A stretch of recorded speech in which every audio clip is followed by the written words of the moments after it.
Hello friends, welcome to Abhiyanvi Tutorials. So today in this video we'll see how to print index and its value in a list in Python. Okay. For example, I have a list here. Let's say 1, 3, 6, 8, 9, 10, 11.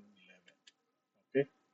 So I want to print output like 1 dash 1, 2 dash 3, 3 dash 6, 4 dash 8. Okay. 5 dash 9, so on. Okay. So let's see how to do it. So we'll write a for idx comma lst idx in enumerate. We'll use the enumerate function. Okay, list print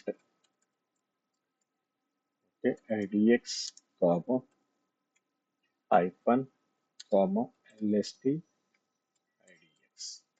Okay, guys. So this will print your index and its value in the list.